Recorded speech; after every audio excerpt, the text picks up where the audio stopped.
क्या आप जानते हैं कोई भगवान कैसे बीमार हो सकता है? जी हाँ दोस्तों, यह अद्भुत कथा है भगवान जगन्नाथ की। पुरी में भगवान जगन्नाथ हर साल 15 दिनों के लिए बीमार पड़ते हैं, जिसे अनवसरा काल कहा जाता है। लेकिन इसके पीछे छिपी है एक भक्त की सच्ची भक्ति की कहानी।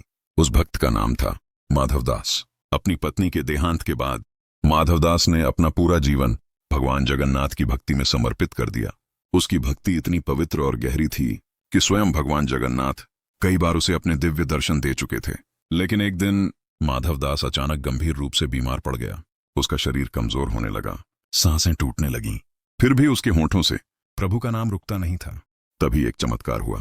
स्वयं भगवान जगन्नाथ मानव रूप में धरती पर आए और माधवदास की सेवा करने लगे, जैसे कोई सेवक अपने स्वामी की करता है।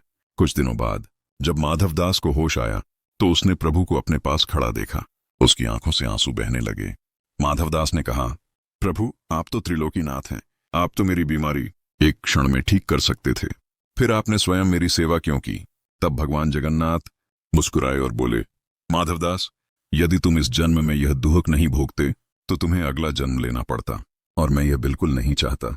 प्रभु ने आगे कहा, तुम्हारे अभी भी 15 दिन का दुख शेष है, लेकिन वह दुख अब मैं अपने ऊपर लेता हूं। और तभी से दोस्तों, भगवान जगन्नाथ हर साल 15 दिनों के लिए बीमार पड़ते हैं। यह है भक्ति का सबसे बड़ा रहस्य, जहां भगवान अपने भक्त का दुख स्वयं स्वीकार कर लेते हैं।